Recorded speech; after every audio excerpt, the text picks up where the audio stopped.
Conversar hoje com a Marta Borges. Ela é atriz, improvisadora de Portugal, do grupo Os Improváveis, um grupo bem importante para improvisação no mundo.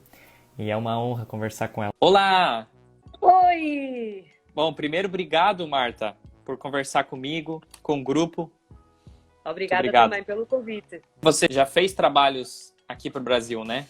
Foi um trabalho. Há um festival muito interessante que se chama Festlip, que é um festival da língua portuguesa no mundo, e é um festival de teatro.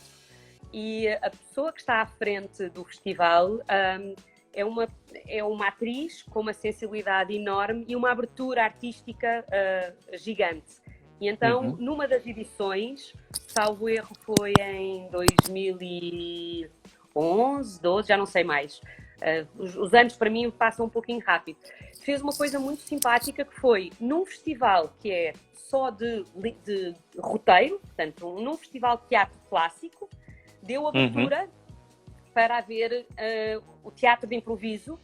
E Ótimo. a primeira vez que a gente apresentou-se aí foi no CEF de Copacabana e mais em 2 ou 3 teatros.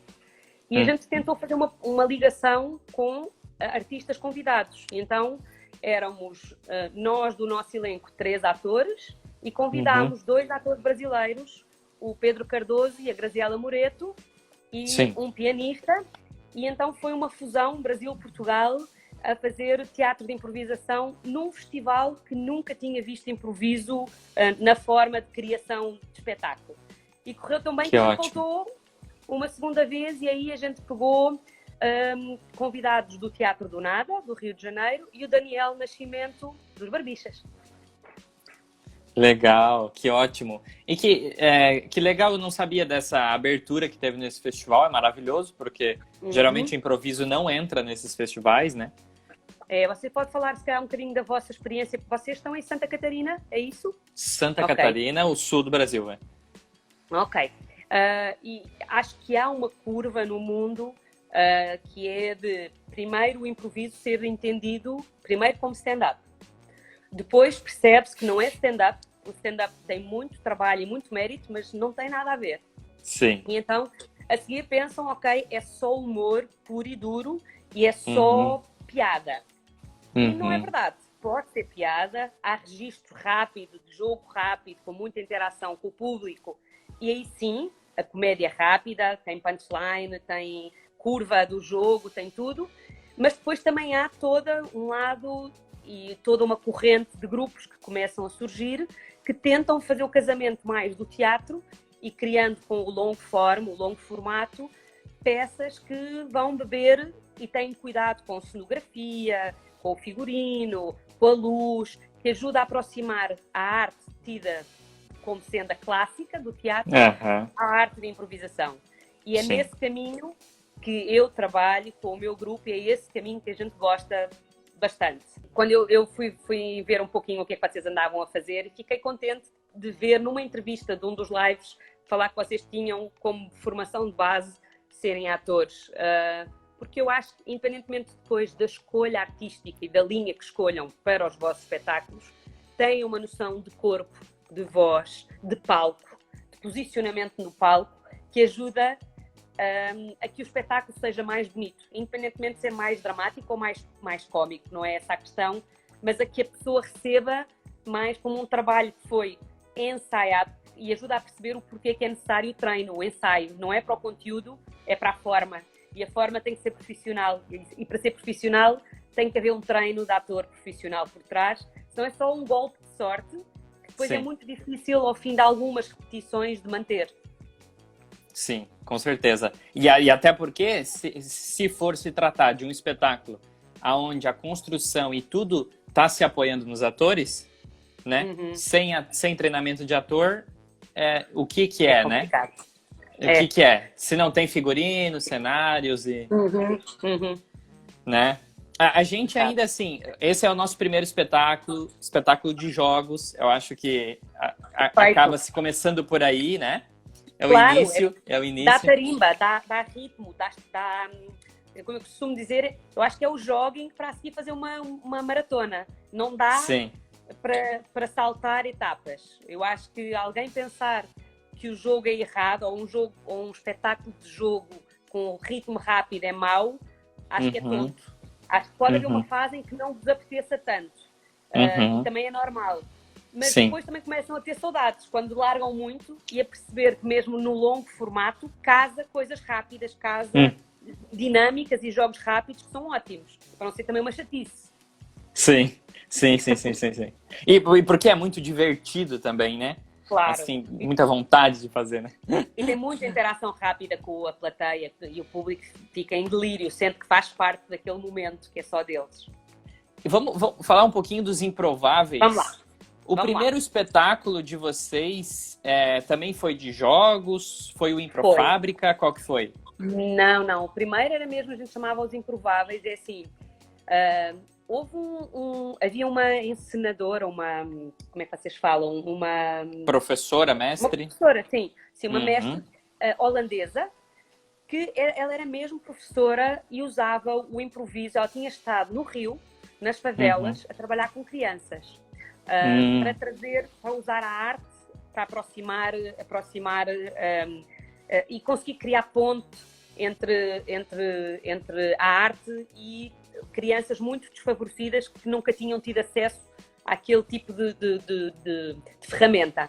E então, essa holandesa, que se chama San, ela esteve no Rio, aprendeu português, quando regressou a Amsterdão, percebeu que não tinha como, era um mundo muito estruturado. Então olhou para a Europa e pensou, já não consigo, foi muito violento em termos emocionais, a experiência do Rio, que durou, acho eu, 2 anos. Então pensou, se eu sei falar português, vou para Portugal.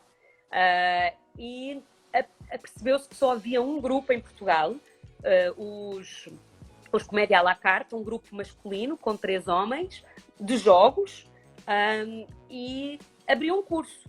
E eu lembro-me de eu, Marta, ter visto o curso aberto e pensei, isso não é para mim. Isso é um curso que eu própria não sabia bem o que era. Pensei, isso é um curso para alguém que sabe contar piada muito fácil e que encha uma sala a contar graças. E eu fazia teatro, estava a fazer um filme e tal. E eu dizia, não, este curso não é para mim. E tive um amigo que foi fazer umas aulas e ficou doido e estava a gravar comigo e ele disse, não, tem que vir, vais adorar, vai ser espetacular. E eu, não. Tanto que eu fui para o Calar um dia. Entrei lá, fiquei amarrada e ela foi a Sana, a nossa professora. Eu era assim das primeiras meninas a juntar e aquilo era um grupo de atores que iam ter uma ferramenta extra e que de repente ficaram doidos com o mundo da possibilidade. E ela só sabia jogos e nem era a pensar muito em espetáculo. Ela era professora.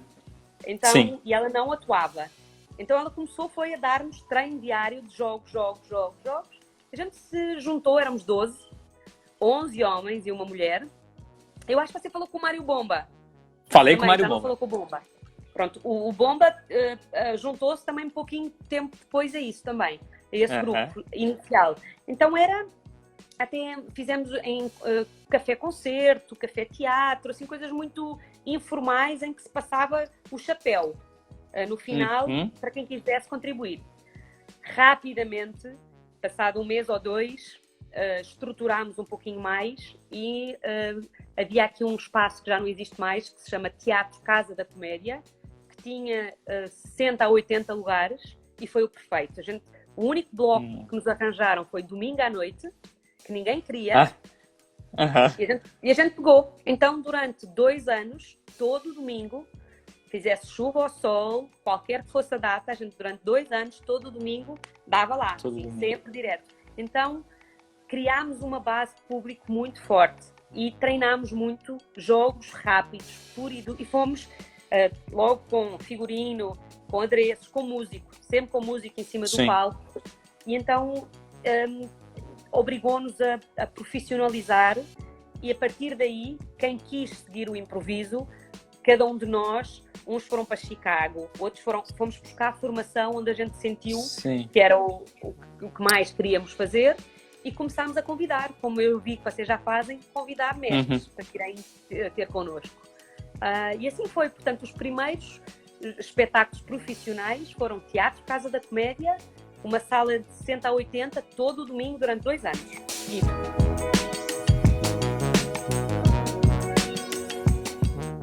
Que legal! E hoje vocês estão com Beca Beca. Eu assisti o espetáculo online que vocês colocaram, né? Colocaram um online. Muito Sim. legal. E tem uma curiosidade, se tu puder falar um pouquinho sobre o Beca Beca, porque acontece uma entrevista no começo, né? Claro, vocês entram, explicam, falam sobre o espetáculo, e acontece daí uma entrevista e depois cenas, né? Você pode falar um pouquinho do formato? Claro, posso. O que aconteceu, muito rapidamente, depois de experimentar um espetáculo de jogos, fomos criando novos espetáculos com novos jogos, muito rapidamente, e inventando jogos novos e fazendo novos formatos. Quando entramos no longo formato, em que fizemos muitos espetáculos até sem formato, portanto, a gente tem 1 hora, a gente tanto vai com monólogo, como vai com flashback, flash forward, como a gente quiser. Vamos experimentando. Nesse momento a gente tem 10 formatos em carteira, 10. Só que, para bem do público, a gente tem que fazer temporada. Pelo menos no teatro em Lisboa, onde a gente está, a gente apresenta uma temporada. Depois a gente leva em digressão, quando nos compram, o formato A, B ou C, em função daqueles que a gente acha que é mais ajustado ao espaço. Se é um teatro que nunca nos viu, ou uma zona do país que nunca viu improviso, a gente está com jogos. É mais rápido, é mais fácil, o povo adera bem. Se é uma segunda vez que a gente vai no teatro, a gente já pode ir para um formato mais sofisticado.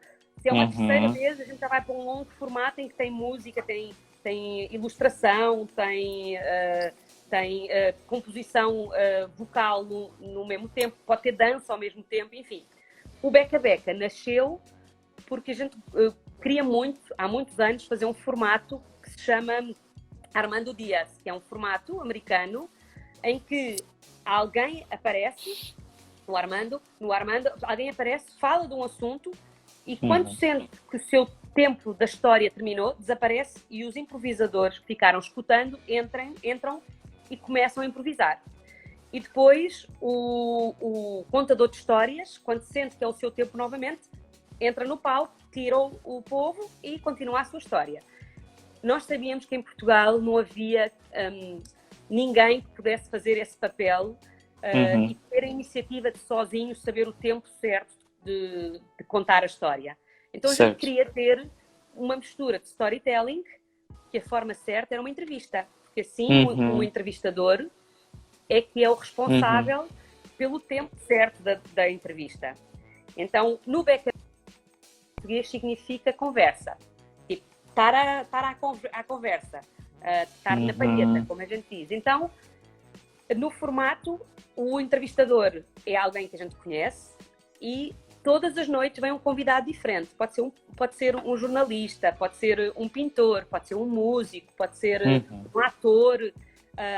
E que a função é partilhar a sua vida, o que quiser, pessoal ou profissionalmente, numa conversa como se fossem 2 amigos no sofá, lá em casa, só que estão à frente do público.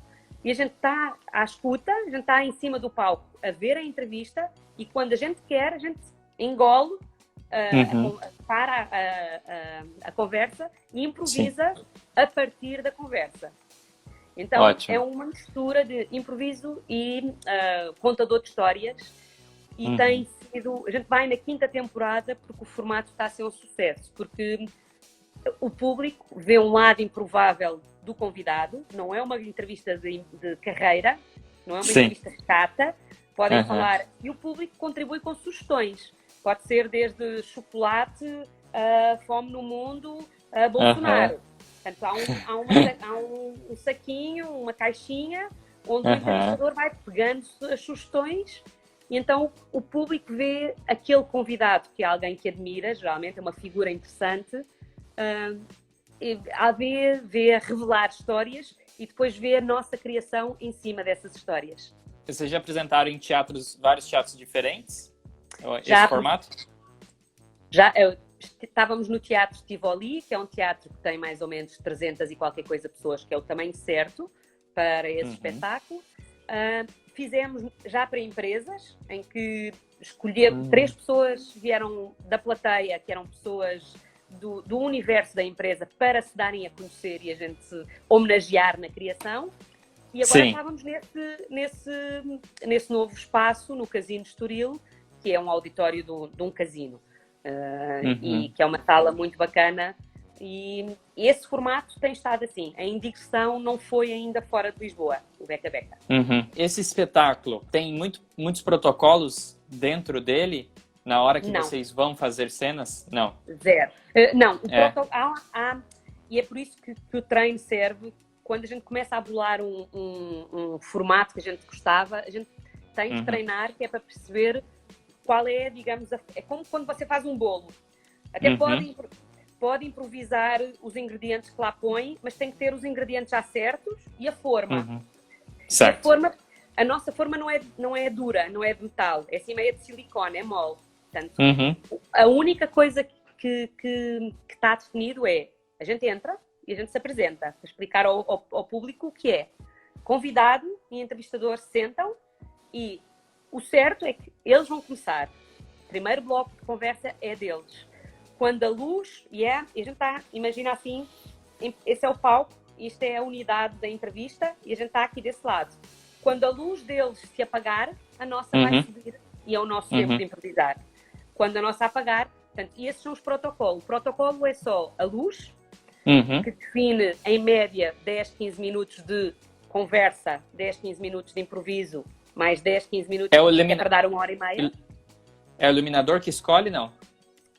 O iluminador tem essa sensibilidade, porque também é uma atriz e trabalha connosco há muitos anos. Portanto, o iluminador sabe que, em média, o bloco pode ter 10 a 15 minutos, mas pode escolher. Se o iluminador não escolher e a gente sentir que é o tempo certo, podemos fazer um sinal, por exemplo, ao nosso pianista, que está próximo de nós. Mas muitas vezes, até o músico toma iniciativa mesmo sem a gente dar dica, porque sente que foi feita ali uma revelação, ou o público reagiu de forma emotiva, ou aplaudiu, e que já está mais ou menos ali nos 12 minutos, então o músico começa a tocar como se fosse Oscar. Está a ver que tem música dos Oscars que entra assim devagarinho, que é para as pessoas fecharem o assunto. Então, quando começa a tocar, o iluminador sabe, espera, é a altura de trocar. Sim. E depois, dentro da criação, da nossa parte do improviso, não tem absolutamente nada. Se é monólogos, se é uma cena um só, se é uma cena com 3, se é uma cena muda, se é uma cena física, é livre, completamente livre. Nesse espetáculo ou no grupo de vocês, existe essa preocupação entre fizemos aqui 2 cenas que tem muito humor, ou elas estão muito para baixo, há alguma coisa de que a gente precisa levantar um pouco o humor, baixar? Há uma preocupação enorme nossa de ritmo de espetáculo.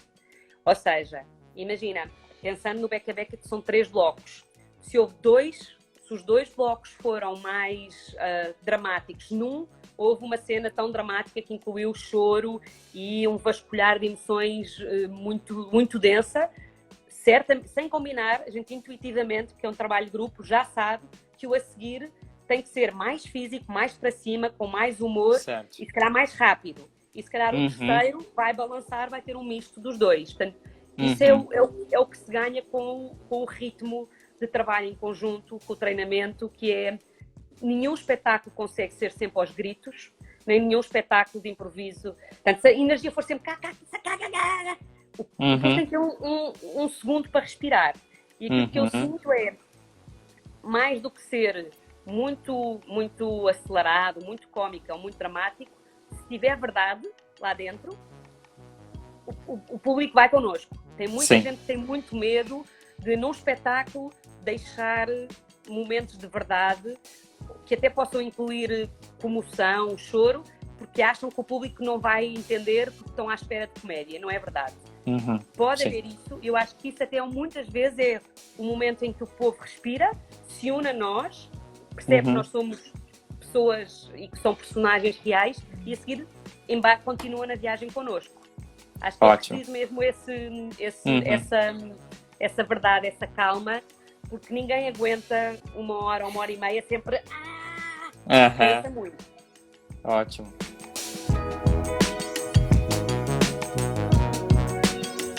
eu vi que vocês têm um espetáculo, não sei se tem ainda, se ainda está em repertório www, Sim. mas nele já havia alguma coisa online, né? Alguma coisa da internet ali e tal.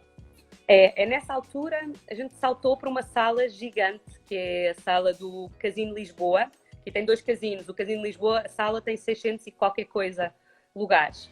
E então a gente esteve lá com a fábrica, que eram jogos em que eram só construção, nós estávamos vestidos de operário, o cenário tinha material de construção e os jogos eram muito de construção com o público, com a plateia. E então, para continuarmos no teatro e podendo apresentar todos os meses, lembrámos de que o mundo da internet estava em força, ainda não havia Instagram, estava no início o Instagram, já havia, mas não tinha stories sequer ainda. Lembrámos que podíamos inventar uma série de jogos, de dinâmicas, que fossem beber da internet e do facto de toda a gente entrar com o celular no teatro. E de ser muito difícil das pessoas desligarem-se do seu celular.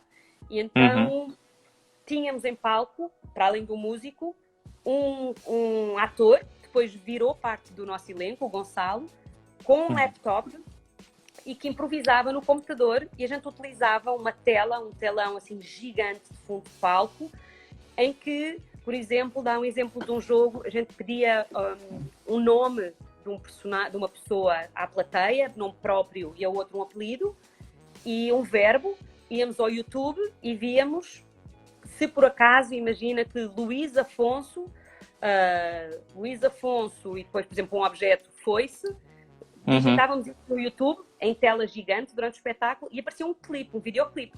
Nós assistíamos a 1 minuto, e a plateia assistia também a 1 minuto, e a gente a seguir fazia a continuação desse videoclipe. No momento, portanto, ou, por exemplo, noutra dinâmica, nós perguntávamos quem tinha Facebook e com perfil aberto, público, e voluntário mão no ar, perguntávamos se queria subir a palco, e essa pessoa punhamos a compartilhar a tela em telão grande e navegávamos um pouco no site da pessoa, na página, a ver fotografias, última viagem, e fazíamos uma fatia de vida do que seria aquela vida daquela pessoa quando encontrasse outra pessoa que também entrevistávamos antes, e fazíamos um cupido, juntando os dois, mas só que a base está online. Pronto, e assim foi. Portanto, a gente inventou muita dinâmica que utilizava as redes sociais, e foi um sucesso. O www era muito... Tínhamos um jogo com os emoticons. O povo ditava qual era o emoticon que tinha que entrar na cena, mas nós estávamos de costas para a cena. A gente tinha que sentir, pela vibração da plateia, se a cena tinha que ficar triste, com um momento de suspense, pela energia que era criada, pela iluminação, mas havia um emoticon projetado gigante atrás de nós. E assim ia. Que legal! Muito bom, muito bom. Quando a gente vai buscar ferramentas extra, que não é só a sugestão do público, porque a sugestão do público, o público também vai percebendo que se calhar a primeira ideia que teve não é forçosamente a melhor.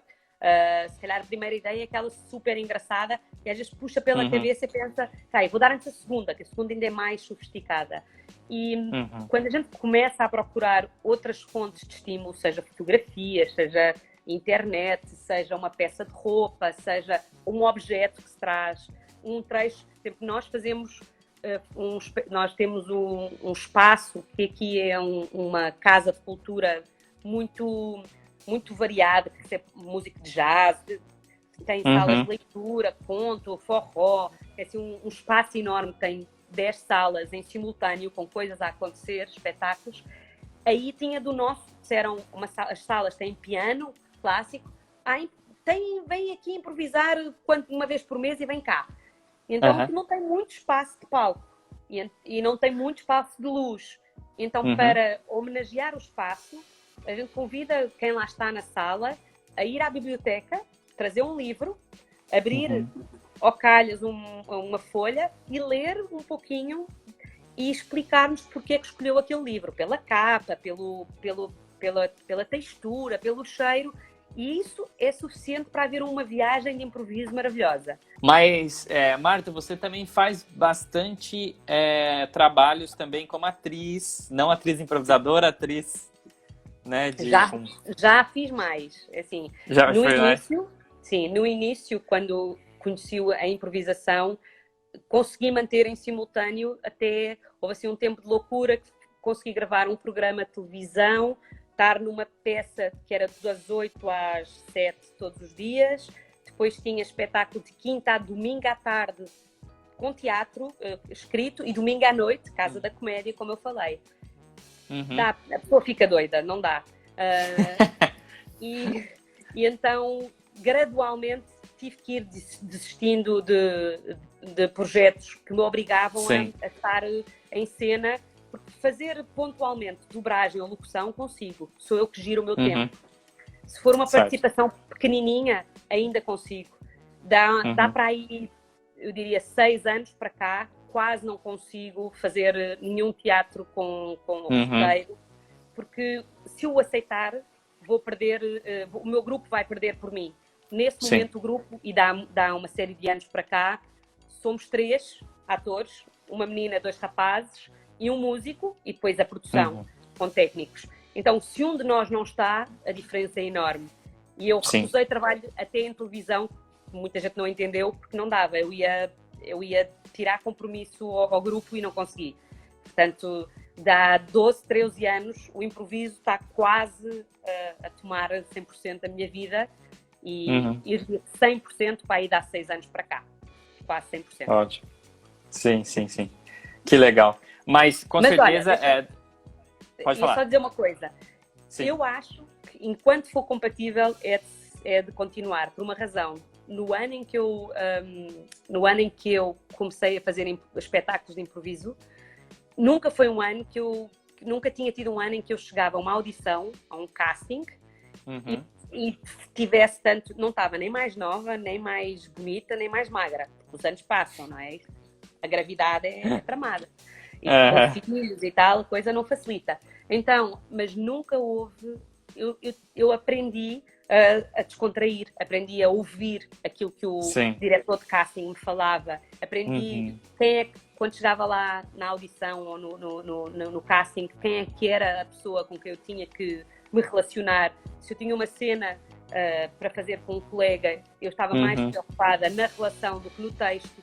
E antes não, eu ia para um casting a pensar, se eu não sei isso tudo, trás para a frente, vou, e chegava lá e confiava. Então, no primeiro ano, que eu fazia improviso já quase a tempo inteiro, eu chegava a qualquer audição ou casting, que fosse para publicidade, fosse para uma série ou o que fosse, e tal. Telefonava a dizer, é seu, quer? E eu, o que é que está a acontecer? Eu não dormi com ninguém, não é o meu estilo, não estou mais nova, e como é que façam uns anos isso está a acontecer? E é só treino do improviso. Por isso, enquanto der para conciliar, é conciliar. Ótimo.